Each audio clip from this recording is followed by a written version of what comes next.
Here we are, episode 11. Right. Need more than two hands now. Episode 11.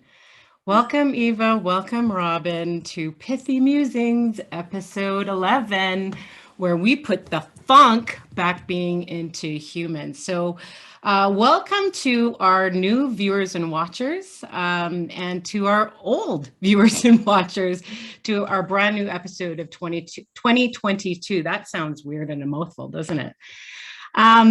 With that, I will turn it over to Eva to introduce our first very special guest. Yeah, we are so excited because 2022 marks the year where we bring fabulous guests in. We want to get pithier, and we definitely want to get pithier, and we want to keep musing. And Dr. Robin Buckley, I want to introduce her. And also, we're going to be talking about cancel culture. Why does it matter? What role do we each play? Why is the topic heating up? So we're going to go there on the topic of cancel culture, and we can't wait. Dr. Robin Buckley is this incredibly accomplished human being who knocked on our door, and we were like, we got to hear about this woman because look at her credentials and look at where she is in the world. And this is really inspiring. So a real treat to have you. Dr. Robin Buckley is so get ready, brace yourself, is a certified professional counselor. She's based in New Hampshire. She's an author, public speaker. She's a cognitive behavioral coach. She works with high-achieving clients to thrive in their careers and relationships. I can just imagine you in action after some earlier conversation. And her clients are executive women and high-performance couples. So her proprietary coaching model uses a business framework, which is so fascinating. So if anybody wants to know more about this, please contact Robin Buckley at drrobinbuckley.com, because she's using this business framework and cognitive behavioral strategies to support clients in creating and executing on concrete strategic plans. Couples strategic plans, what? She's doing it. And so she's helping people to develop their careers and their relationships at the same time in a language that is sense-making for many of them.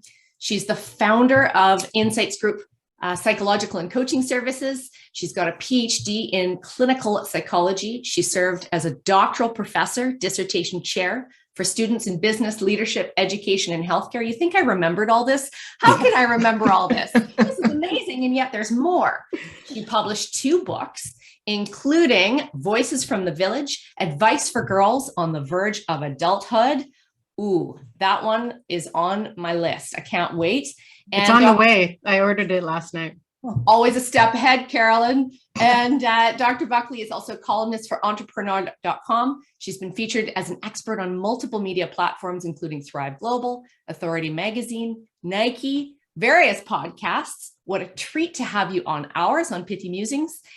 There's so much more. So Robin, welcome. Thank you so much, Eva. This is such a pleasure. Well, and you knocked on our door. I think there was an article that I had posted, I curated, that you wrote from entrepreneur.com that I loved. You then commented, and then we had this exchange on LinkedIn. Then we chatted with Caroline, and there was just this gorgeous dynamic that happened. We were like, she knows how to muse, and she knows how to get pithy, and she's got this beautiful background. We felt really passionate about the topic of cancel culture. And you stepped forward feeling very passionate about it. Can you tell us why? Cancel culture it's absolutely fascinating to me because the dynamic it creates in people's brains, that we can wrap our brain around the idea that yes, people who do hurtful things should be held accountable. But how do we do that without eradicating them, without destroying them. Where between those two perspectives is the idea of forgiveness. And it is the idea of growth and evolution. So I love having these conversations because I think that cancel culture has become this polarized term on either side of the political spectrum, on either side of a lot of spectrums. And to really talk about it in terms of, where did it come from? What's its intent? And can it be used for good without creating more of a divide? So it's just a fascinating dynamic to me. And I think it creates a lot of cognitive dissonance for people. So having these, very frank conversations, I think are so important. I think it makes sense for viewers and watchers actually to create a definition around culture. So cancel culture. So let me do that. Cancel culture or call out culture is a modern form of ostracism in which someone is thrust out of social or professional circles, whether it be online, on social media, or in person. Those subject to this ostracization are said to have been canceled. But Robin, this is not something new. Like we're talking about social media and perhaps technology, and we'll go there. But this cancel culture goes back in time. Yes. So, while I was thinking about today's episode, I was thinking, well, if you've been watching any of these episodes, one knows that I love my Greek philosopher. And my favorite being Mr. Socrates, who really, if he was alive in today's society, would have been a part of cancel culture. But back in the day, he was actually executed for being flamboyant with his words or with the Socratic method and all of that other stuff. Can you think of other people in the past that were canceled? Yeah, I don't know if I can give specifics about cancel. Where I usually go when I think of the historical reference of cancel culture, it really goes back to more current in terms of the civil rights movement. Yep. And our modern day approach of cancel culture actually came out of the 50s and 60s when Black society was using it as an opportunity to say, okay, you might not think we have a lot of power. We might not have the voice that's typically represented in society, but we have the ability to have the power over where we put our money, where we put our attention, and what do we ignore. And so they used that to be able to say, no, we're not going to buy into that, and literally buy into it, either again from a financial standpoint or just from where they were going to put their focus as a community. And so that's where at least the more recent historical piece of how cancel culture really was used in a way to make change and to influence how people viewed certain either individuals or organizations. And then even more recently kind of blew up again with the Me Too movement and the Black Lives Matter movement. So it's, again, some of its roots are so powerful. And unfortunately, it's been twisted in ways to downplay it or to take away its power, in my opinion. I'm curious how, and for some that are learning more about this, what are some of the markers that cancel culture is happening? That's great. It really depends, Eva, on who is using it, because some people are using it, some groups are using it to separate and to divide and to promote their own agendas instead of, and I love there's an actor named LeVar Burton, and I love how he described cancel culture. He changed it to consequence culture, that when you do something that is hurtful, painful, evil even, you should be held accountable, that it's important to hold these people accountable and there be a consequence for the behaviors, particularly people in power, whatever power looks like, whatever their background is, but allowing that there is, for the disenfranchised, for the victims, that they do have a method of saying, no, that's not acceptable. And you can't hide behind your power, your money, your status, your infamy, that we are going to call you out. It's then where it goes and what kind of healing it provides, not only for the victims, but potentially for the perpetrators. And I think for viewers and watchers, LeVar Burton is best known for Reading Rainbow. And I did read that, right? He says it's misnamed. It shouldn't be cancel culture. It should be consequence culture, and consequences are finally encompassing everybody, he said. Yeah, because it's different when you say cancel. I mean, it is what it has been known for, where people are just their livelihood, their careers, their lives are just taken away by whatever group is kind of against them. And I don't love that perspective. I've never loved the term. I've never liked the term cancel culture for that reason. But consequence culture makes sense to me. That's like, no, okay, yeah, you did something wrong. Now let's have a consequence. But again, a consequence to me isn't an end. It's the potential for there to be change, for there to be growth. Cancel means you're done and you're gone. Yeah. So what kind of growth can come from that? Nothing. Absolutely nothing. And where does forgiveness fall into that? So I don't know about you, Robin or Eva, but I've made a few mistakes in my life, more than a few. And in today's, I think, society with social media and technology, where am I afforded the luxury of atonement? Where can I atone for my sins if I'm being canceled? So if I think about 2021, I think 2021 was a big year for the consequence cancel culture. You think about some of the celebrities that have fallen prey to that, whether it be, Ellen DeGeneres or even products like Uncle Ben's reshaping what they're doing, Disney removing like Dumbo for that type of thing. Eva, other celebrities that you've really connected with in terms of this?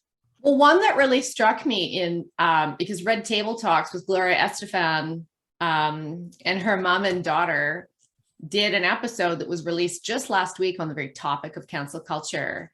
They had Perez Hilton on, who has been in the business of entertainment and will openly admit questionably not accountable in what I saw in that interview. Anybody can challenge me on that if they saw something. No, I agree. There was like a recognition that he had been a contributor to entertaining headlines at the cost of dissing people when we don't necessarily know their stories, and then building crowds around that. But in that interview, there was also mention of, say, Bill Crosby, who, do we really know what happened? What we've heard has happened is he raped women. I don't know the full story. Now, apparently, he's going out to do a comedy tour as a documentary. Wasn't he convicted though? So I don't know all the details, but this is the other thing, is full admission. I don't know all the details. So I'm also careful of, I don't want to spread gossip about someone who I grew up with, who I really loved. I mean, who didn't love Bill Crosby? But there is this tension around what happened. What's the truth? What role does he really play? Has he been apologetic, fully accountable? Can we forgive him truly for what he did, allegedly did, I don't know. But there's like, what's the nugget of truth? And if he does apologize, is that enough? And are we okay with that? In comes the role of forgiveness. Right. And Perez Hilton was saying, well, you got to know there's going to be one heck of a following when he does release that he's on tour, whether he's forgiven or not. In any case, it's just an interesting study of how much do we make up and assume and judge that contributes, and what do we own at an individual level? Yeah, and I think that last piece is important, Eva, because when we think about, again, any whether it's Bill Cosby or Harvey Weinstein or some of these other people who have, kind of been called out, particularly in 2021, it's the idea of, were they able to display genuine ownership of what they did? And those individuals that are like, oh my gosh, I don't know what I was thinking. I was a different person at that time, or that was horrible, and genuinely apologize. Not that it can take away the past. Nothing can change the past. But for them to recognize what they did, and I see this a lot. I see this a lot with individuals from different generations when, they are called out either because, famous people, Joe Biden being one of them, or, just grandparents in the room. And they say and do things based on the era they lived in and the understanding, the knowledge of when they were growing up, when they were in their 20s or, through 50s. And now we're holding them accountable, as we should, for what we know now and how what we know damages, people in minority groups or in disenfranchised group, whether it be women or people of color. But we punish them for what we know now versus what they grew up with and didn't know. And we base then whether we cancel them or not based on that. And that's where my sticking point is. I don't justify what they did. I'm not saying, yes, you would hope there'd be this bigger human understanding that I shouldn't say these kind of things or do these kind of things.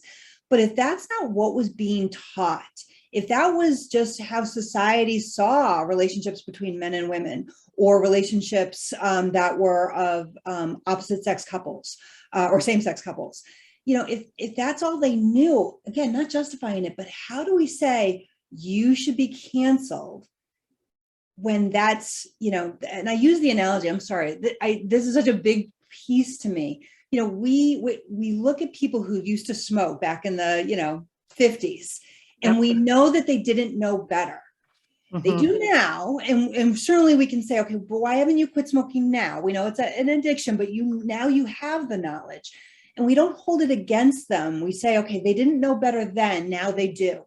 So let's say, okay, hey, smarten up now. You do know what smoking does to you. But it is what we do with people from different generations around this idea of cancel culture, that you should have just known inherently that's not how you're supposed to behave.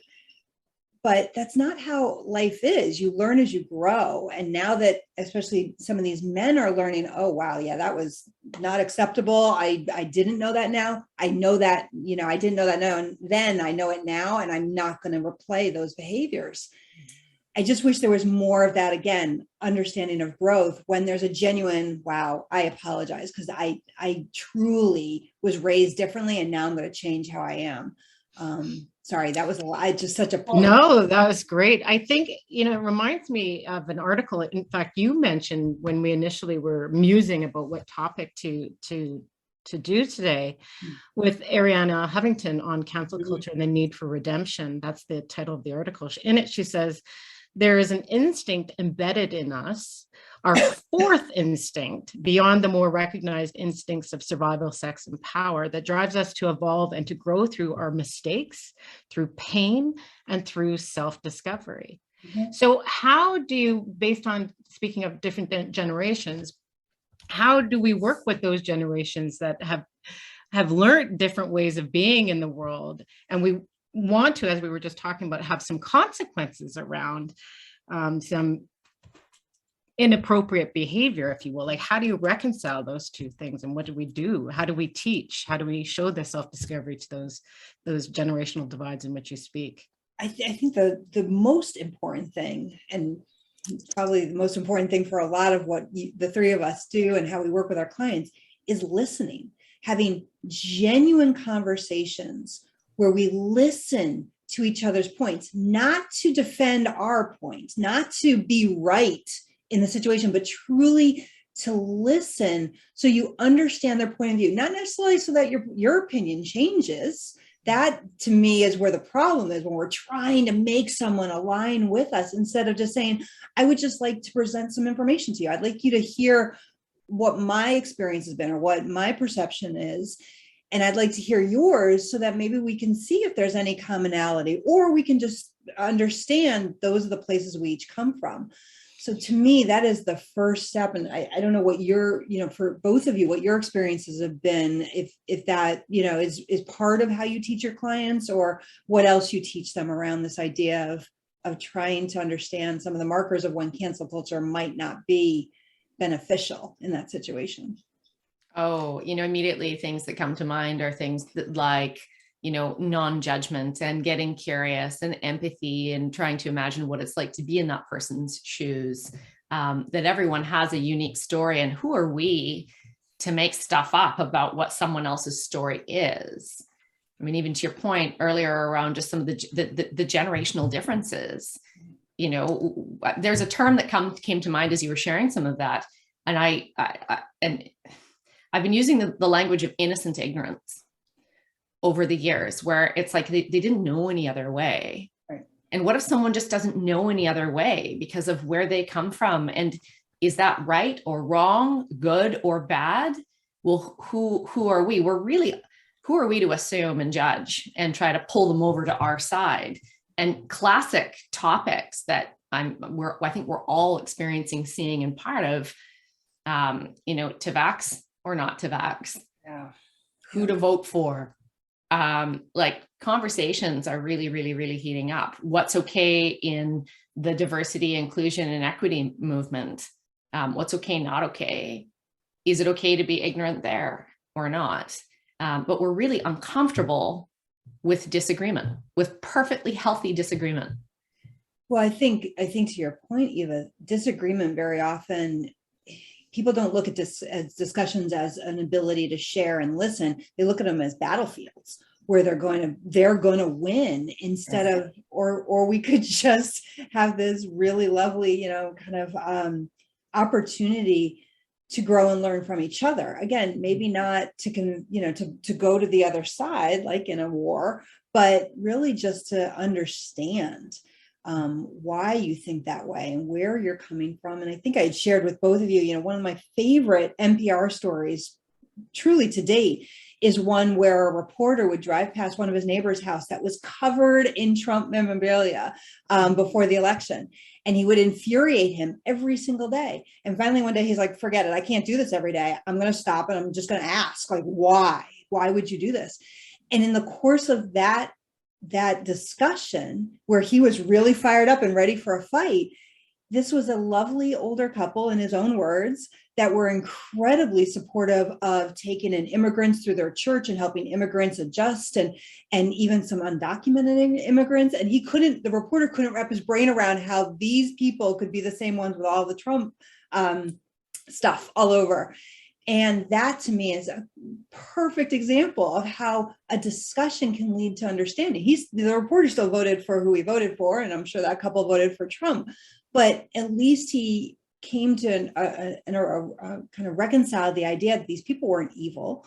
They weren't terrible people. They just had a different opinion and could explain why, this was really their candidate. I wish more times there was that, because cancel culture can too easily, as you were alluding to, Eva, lead to this us versus them.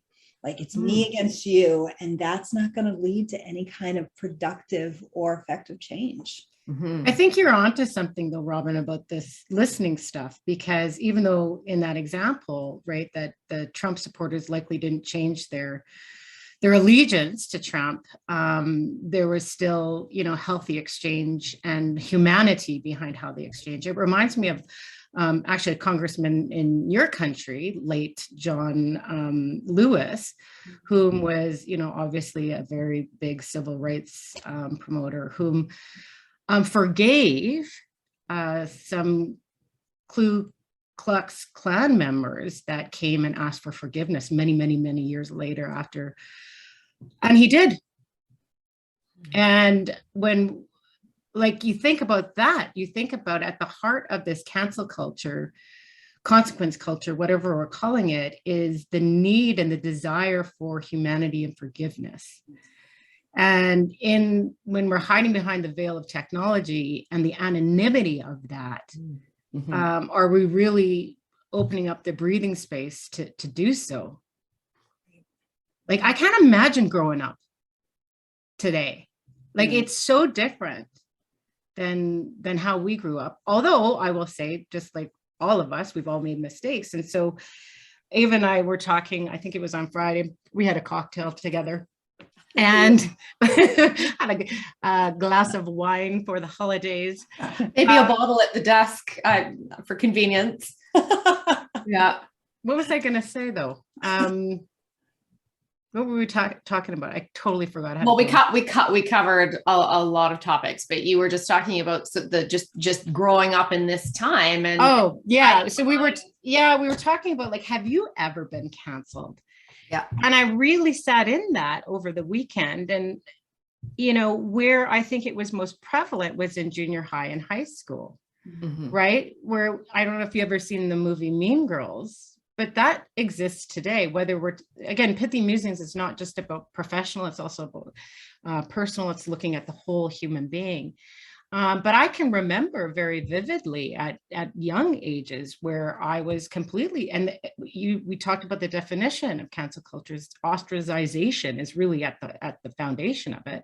Very much had that happen to me many times over. Why, I don't actually even recall, but I know what that feels like. So to do that to another, hidden behind social media on this anonymity thing, is so confusing to me. Well, I feel like there's a connection of, we can call it cancel culture, consequence culture, but I think there's also a connection to gossip behavior. You're sharing being a kid, or maybe in high school, maybe we've all had those moments where there were maybe mean kids, or there were maybe bullying kids. Maybe we watched it, or we were victims of it, or maybe even we were part of it. I remember being a victim of it. And I look back on that now, and then later on, maybe I was a part of being gossipy, or critical or judgmental. And isn't that all a lead up into what becomes more public? Right. And then I think now, for sure, social media almost objectifies people's true entities and humanity to some degree, if we so choose. It's like being on a highway in a car and flipping someone the bird and thinking it's okay because you'll never see them again. Right. What do you think, Robin, about just the role of technology and social media in all of this? And parenting in all this? Yeah. There's two problems to it, in my opinion. The first is that if you make a mistake, as Caroline was saying early on, it never goes away. It's documented forever. You can pull it out of the archives. You can dig deep. It doesn't take much to find, these social media posts that demonstrate potentially a period in someone's life when they weren't educated, when they were ignorant, or they were a different person and not the nicest or the most open-minded person. So it's going to document it and archive it forever. Yeah. On top of it, when the bullying happens or the attacks happen, those also don't go away. So I'll give you an example from my past in mental health. I worked with a young woman. When I first started working with her, she was agoraphobic. So she did not leave her bedroom by the time I saw her, she hadn't been out of her bedroom in 18 months. And her parents, did everything, certainly, they contributed to it, but because they didn't know what else to do with their daughter. And it came from, she in high school, she had been severely bullied. She was in college now, and severely bullied, really one of the worst cases of bullying I've seen. And she worked with a different therapist at the time. She pulled herself up. She learned how to manage it. She got into college. And I was seeing her because when she was at college, she made the brave decision, for someone with her background, to go out for some, some official post in one of the organizations, vice president or something like that. So her flyer was out around campus.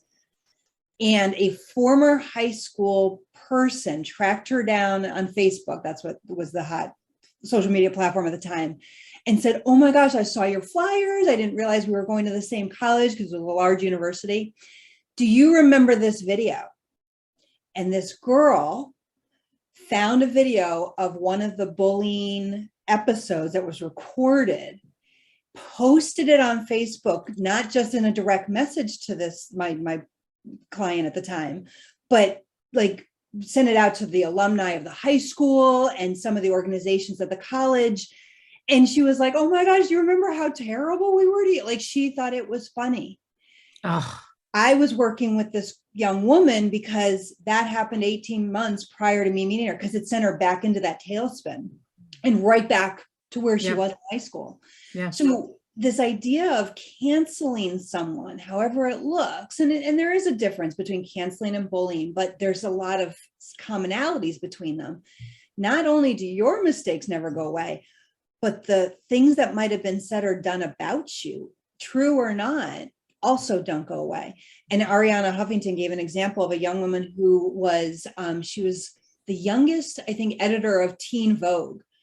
And when she was a teenager, she had posted some really not appropriate, I can't remember if they were racist or anti-Semitic comments.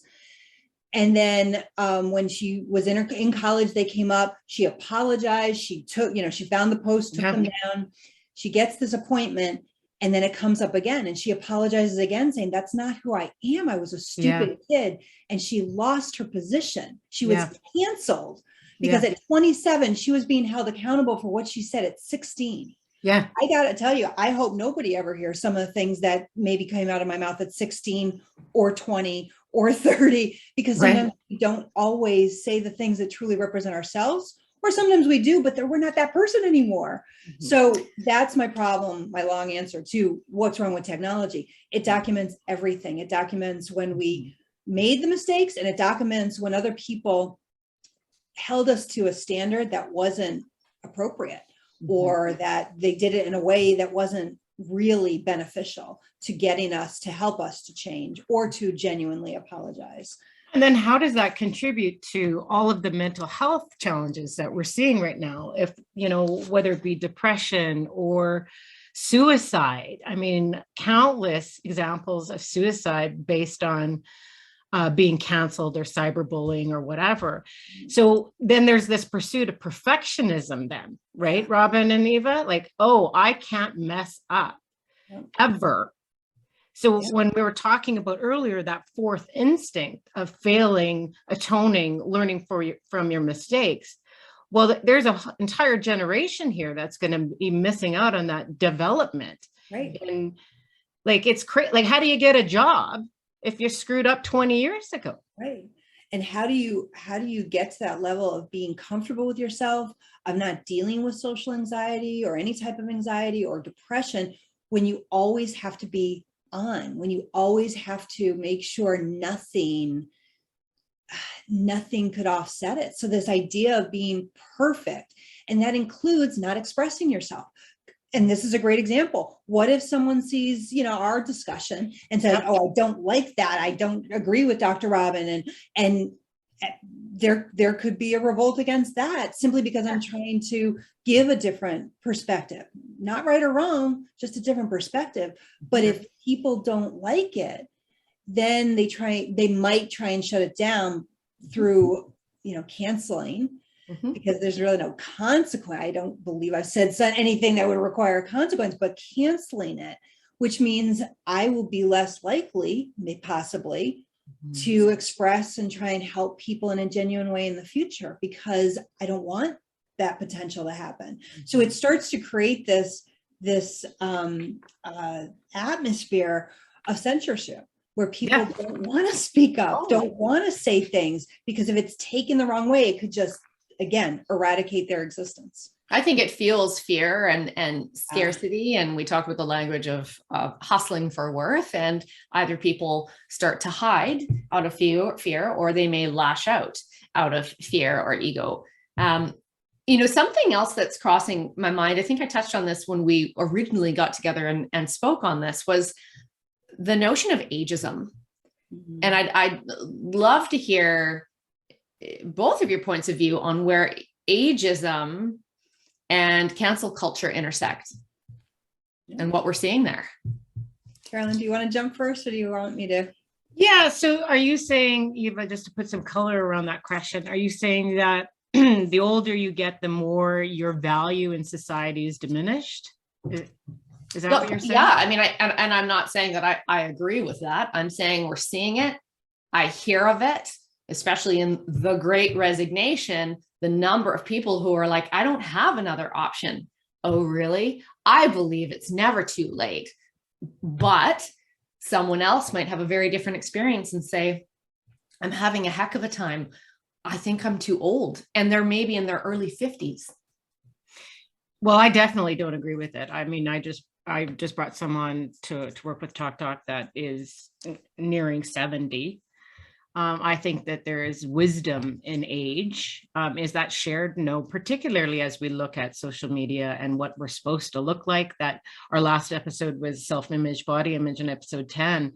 And we really explored that women and men go through this process of I'm aging, I'm becoming less beautiful, therefore that equals little value. And so I think you're onto something though, Eva, by saying, is there something about ageism in cancel culture? I think there is. How do you change that? I'm not sure. What do you think, Robin? Oh, absolutely. It is amazing to me. First of all, the cultural differences, because not all cultures are like that. That's right. In terms of you hit a certain age and you no longer have value or worth.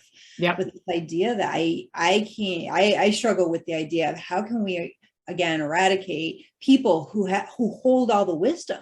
I mean, they have the experience, and how would we not want to tap into it? Which I got to tell you, which is why I love. Actually, I just had an article published about this, but I was talking about all women's networking groups and how their focus is not being exclusive. They really are focused on being inclusive, but in a way that allows for that space for women to grow and get stronger. And to me, one of the strengths is just that you can find, younger women can find these amazing mentors who have been there, done that, who are just a wealth of information. And our culture, many cultures, don't tend to do that. As soon as you start to look a certain way on the outside, somehow that means you're looking the same way on the inside, and so you should just be disregarded. Yeah, and it's infuriating, because these are the people that are really able to lead from their experience, and we don't value that as much. And I think everybody wants to be of value and valued. Absolutely. And in addition to that, I think, as I'm thinking about, as I get older, if I'm in my 80s or 90s, I want to leave a legacy, not to be famous or infamous, but to impart whatever I learned onto somebody else so that they can mitigate some of the mistakes that I made or can course correct more appropriately. So, I'd love to know your opinion, Eva, on how you change that in society, because that's really the big question.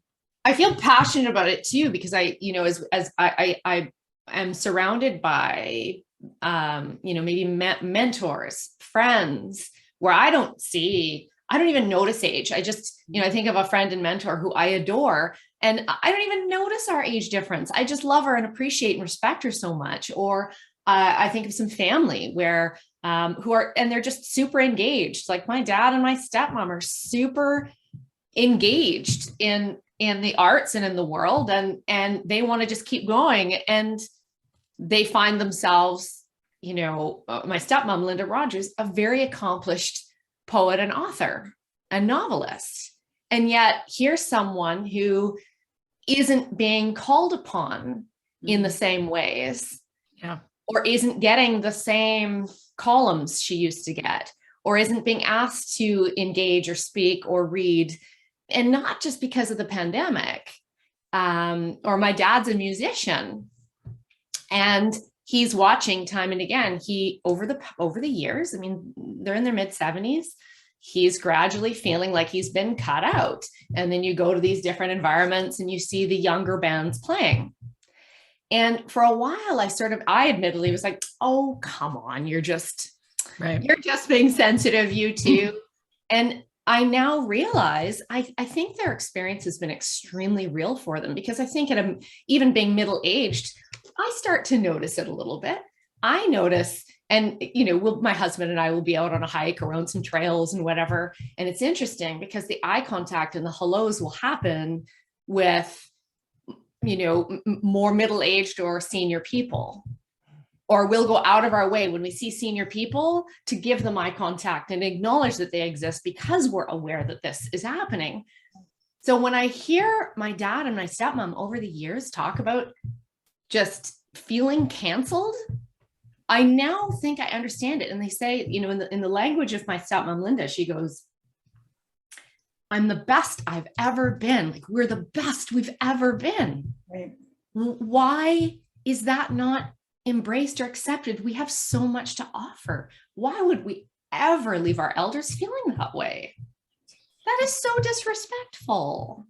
It is. And that idea that they just don't, they don't have anything left to give just because of a certain numerical age or a certain look. And again, this cancel culture mentality, when it's not being used for consequence and to hold people accountable in a way that allows, again, for possible evolution of that individual, the focus becomes so intently on the individual. And what I believe it does is it pulls away from the bigger problem. So if we're, attacking one person, not we, but if a group is attacking one person, trying to eradicate them, it's missing the bigger issue. So if we're only focused on, what Harvey Weinstein did and only going after him and trying to just completely dissolve his existence, we're spending a lot of time and focus and potentially money that could be devoted to, all right, let's really look about how do we create those safe environments in, certain fields or in all fields. How do we make sure that, people in power, men or women, are not using it to hurt other individuals? But we stop being able to think in a creative, productive, solution-focused way because we just want to get rid of that one person, or in the case of ageism, we just want to forget about them instead of saying, wait a minute, let's tap into what they have, because that is like finding a treasure trove of just valuables. So I think that's what also bothers me about this idea of canceling people rather than just holding people accountable and then giving them the opportunity to truly grow. What you mentioned. No, go ahead, Caroline. Yeah, it begs the question though, as I'm listening to you talk, Robin, and you talk about Harvey Weinstein, and you were talking about Bill Cosby, and there's Dr. Seuss. You can even say Ellen DeGeneres to some degree got a bit of that this year, or a lot of that. But what does this do to free speech or censorship? What does that do to one's ability to be able to express themselves? Do you have any thoughts around that? Yeah, I think for many people, not all, but many people, it'll inhibit them. They'll be afraid to dissent, to say, but what about this? Because they don't want to be labeled and then eradicated. So when you think about that, that is terrifying to me because of the whole idea of groupthink, which I just wrote that down. Exactly. And it's funny because I was just doing a training with a group, a local group, about a month ago. And I brought that concept. I said, so you've heard of groupthink? And no one in the room had ever heard of the term. And I'm like, okay, I'm going to just take a little side tangent and teach you about groupthink because this is really important. And that's what I see gets generated from, these groups that are going after individuals who have done horrible things, but then that negative energy starts to build where it's all the same way of thinking, and there's nobody saying, wait, hold on, is this really a good idea, or could we do this in a different way, or what's the bigger purpose? Nobody's saying that, because if they do, it's taken as some kind of, again, disruption or dissension from the group, and now you're part, because it's that you versus us. So if you're not with us, you must be with the guy we're going to go after, and now we're going to go after you. That's terrifying to me. Mm-hmm. Yeah.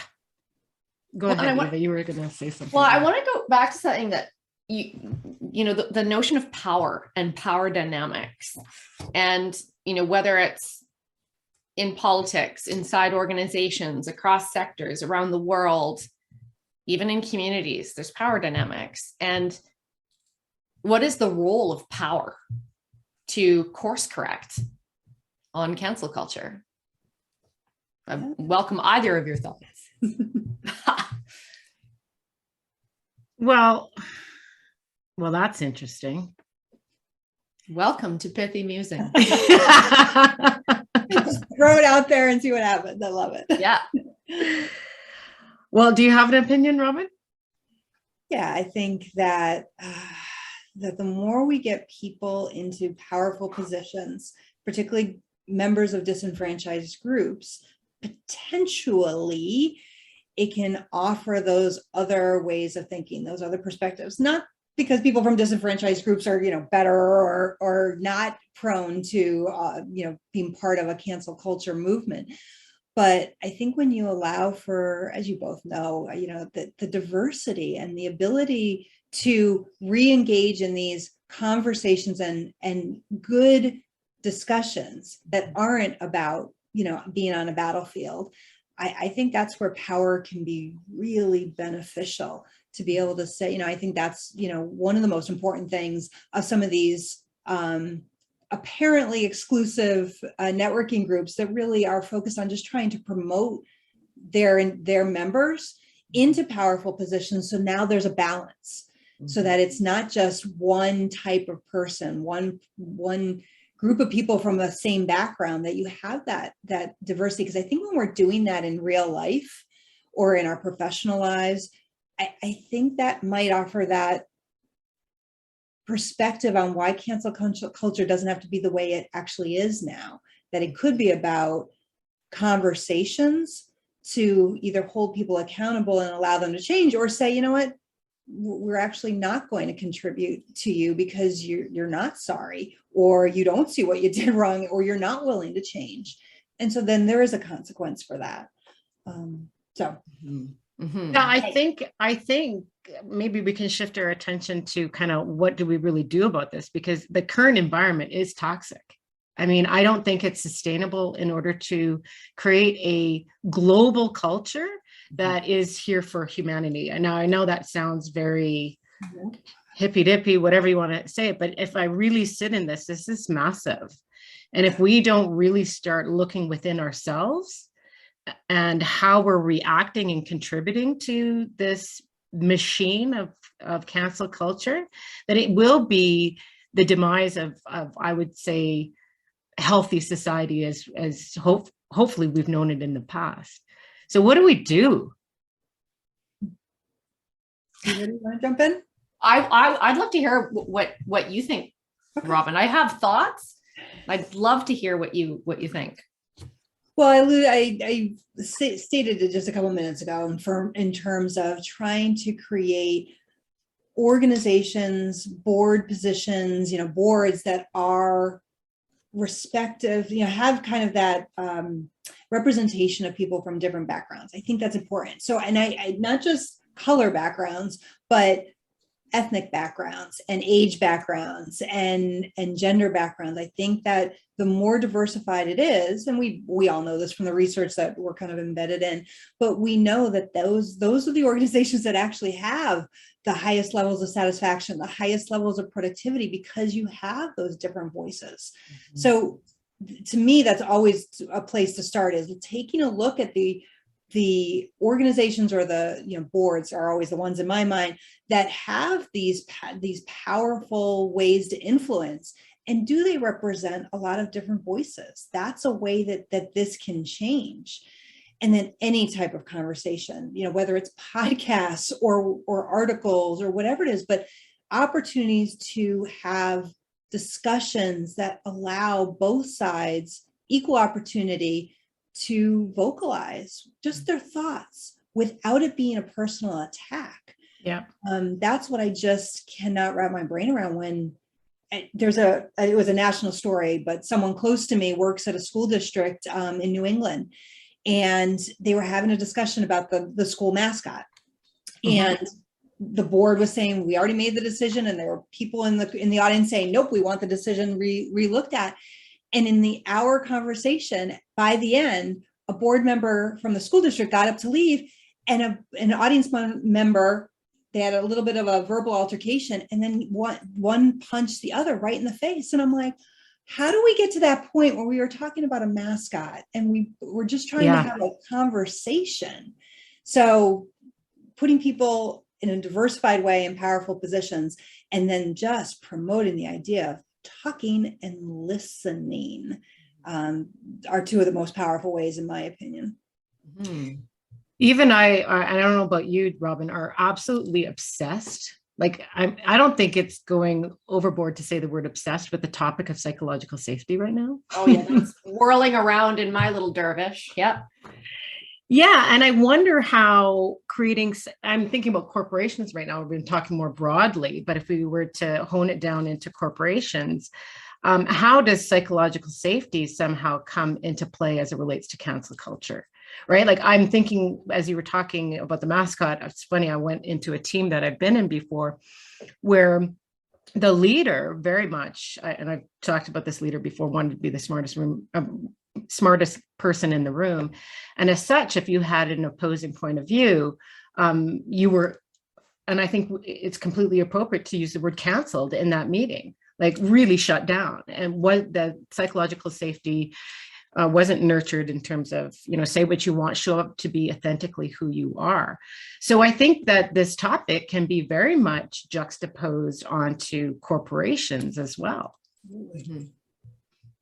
Yeah, I think it's a huge component of, like, we see lots of headlines and research and concepts and authors and content on trust building, psychological safety, emotional intelligence. And I think there are principles of each of those platforms that play an active role. We can learn from all of those things. If people are wanting to know what's my role in it, we can offer some top tips and takeaways today. I also think there's much wisdom in the topics of trust building, psychological safety, as well as emotional intelligence, and playing an active role as an individual in not contributing to it, from gossip to conversations on social media, to comments that we leave, to being in a lineup to go and vote, and the conversations we're okay having, through to the hard conversations with a neighbor over the wall that they want to build.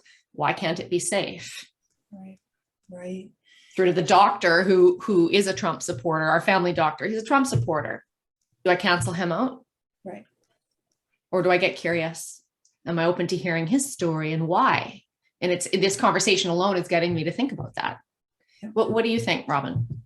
No, I think that's all just so important. And it's amazing how it dovetails, psychological safety certainly dovetails into also the movement of how to create, organizations which have a focus of mental wellness for their members and their teammates, and just that ability to know that it's okay to be human, that I don't understand how people can separate out, who you are as a person from who you are at work. I very often my work is about dovetailing these, and if you try and separate them, then you're not authentic in either space. That that you can use the strengths from your work life and your personal life, or in your relationship. I talk about that a lot with the couples I work with, and you can use some of your personal strengths in your work life in effective ways that don't diminish how effective you are as a professional. It actually probably will strengthen who you are. So this idea of creating psychological safety so that people can have a voice that represents their thoughts, that as long as they are respectful and just kind of follow the basic rules of humanity, that it is okay to do that. And I wonder if we did that, if it would reduce some things, either from the mental health side of depression and anxiety about going to work, because I have to stuff everything down, or I have to be walking on eggshells, all the way to the idea of, just being able to participate in a way that is truly who we are. And I'm really frightened of censorship and the lack of free speech, because I think whether it be in corporations or in the world or in our personal lives, if we're not afforded the luxury of doing that, then we will never create and innovate. Right. Right. Which is kind of why we're here, right? Is to make the next generation better, whatever that looks like, from technology perspective or relationships perspective or what have you. So maybe we can, again, shift to top tips. We'll give Robin the final word here, Eva. Do you want to offer some top tips around our topic at hand? Yeah, I think when we just through the conversation and also just thinking about the conversation, I really think that we each play an individual role. So I will openly say, I think all three of us each play an individual role. I think it's, I think we need to be able to have conversation as we are. It would be okay. And it needs to be okay to disagree if we did. and to make it safe to disagree. We don't have to land on agreement. We don't need to live in a world of consensus. It's not possible. And to respect one another's differences. So I'm a big fan of less judgment, just get curious, understand someone else's story, consider it what it's like to be them, practice of empathy. And I know that some of the language I'm using, we're hearing again and again and again and again. And I'm going to say it again and again and again, because I think to put the funk back into being human, we need a lot more of these things, and we can each practice them. I think, I agree with you, Robin. We need more real conversation and open dialogue and healthy disagreement and acceptance of the disagreement. There was one thing I noted on here also around forgiveness, thanks to that piece from Arianna Huffington. I think the notion of forgiveness, when there's genuine accountability and genuine apology, we don't necessarily forget, but forgiveness is an act of grace as well. Yeah. And I think that there's something in that. It has me thinking too, back to maybe roles I've played, or maybe ways in which I've experienced cancel culture. And, it has me individually also thinking of the role of forgiveness and the importance of that, to just lighten the spirit and free up energy for other more constructive things. And I guess one of the last things I would offer is when we hear gossip, when we hear gossip, whether it's on social media, in the masses, or in small groups, or one-on-one, what role do we want to play in that? Because I think it all starts there. Sometimes we're venting and we need to get that out. And sometimes that can be healthy processing, but when does it go too far? We're holding bias. We're not considering everything that I've just said. So I'll pause there. I really want to play a role in not growing divide. I'd love to hear what you think, Caroline, and then let's we need to hear Robin close it all out. Yeah, she's going to close it all out. Eva's going to laugh her butt off when I say the following, because apparently I say this all the time. Maybe I should put it on a t-shirt. Oh, it's going to be one of two things. Okay, go. Perfect doesn't exist. If you've met it, please let me know. There it is. So I think we're all human beings living a human existence, right? And our role is really to strive and get better. And with that, I will say that everybody has a story, which is our first episode that we ever unearthed. And I think when we make mistakes, forgiving ourselves and being kind to ourselves is really important. And then when people offer atonement, as you were just talking about, and accept accountability, that we need to be human in how we view that and accepting that. Not everybody needs to be, hurt because of something they did, to your point earlier, Robin, 20 years ago. I would offer that in order for us to evolve this culture, we need to be kinder. It really sounds simple, but we need to be kinder to one another and ourselves.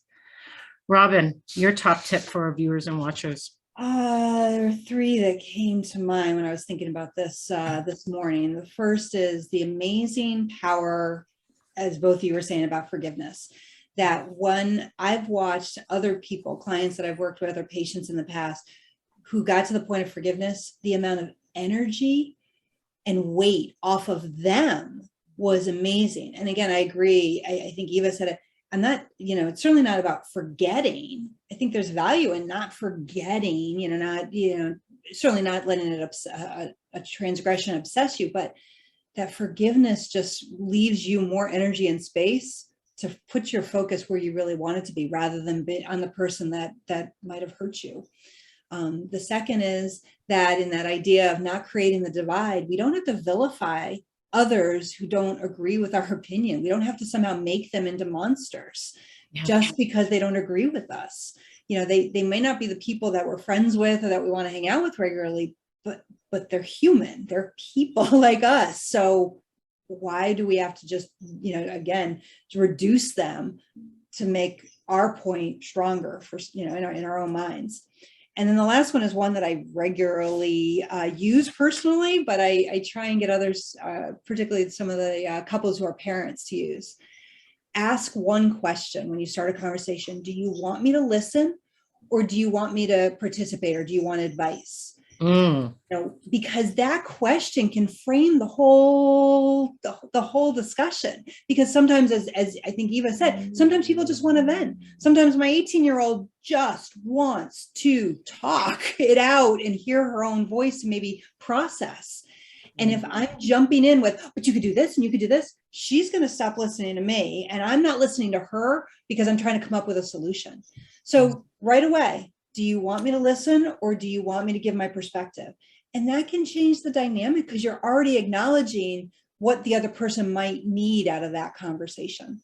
I love that. And wrote that down. I know. Bryce, hope everybody stayed the whole hour, because that was it right there. That was gold too. And I feel like that could also apply to couples and marriages, and to leaders working with others, and boards working with, the list goes on. There's great wisdom. I want to thank you. I know on behalf of both Caroline and I, just thank you for being part of a pithy musing on a really important topic. The whole exploration has caused, me personally to think more about my role in it. And I hope being able to have this conversation helps others to think about their roles in it. So thank you for sharing your time and your energy and your wisdom with Caroline and I and everybody else who's watching and listening. A real honor to have you. And if you want to know more about Dr. Buckley and the work she's doing with women and with couples, it's drrobinbuckley.com. It's fascinating what you're doing with couples. I just think it's so cool. So if anybody's keen, do look her up and reach out to her. Mug draw. We always do a mug draw. Quite bluntly, if there's something, that's right, you get an epically large mug. If there's something that struck you about the conversation, or you're curious, or you want to share an experience, all you have to do is share a comment when we post it on LinkedIn, or share a comment when we post it on Instagram, or share a comment on our YouTube channel. And as long as it's psychologically safe. That is we have one rule. It needs to be psychologically safe, and we want to contribute to that for sure. And we want you to as well. So stay tuned for episode 12. We are going to have another fabulous guest. Stay tuned for more details. Let's just give a little nugget, a little hint. It's going to be on the topic of a more trauma-informed society and culture. Lots of confusion around trauma and what that means, and our roles in that as well, and our stories. So that's going to be coming in February. Over to you, Caroline, to close it out.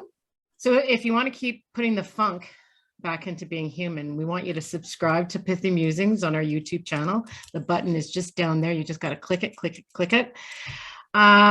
Feel free to share the episodes, as Eva had says. Please provide us feedback of various topics that you want to hear from us. If you want to reach Eva, she's at www.livewithfervor.com, and I'm at talktalk.ca. So until next time, everyone, thank you again, Robin. Stay pithy. And Eva, keep musing. Thanks, everyone. Thank you.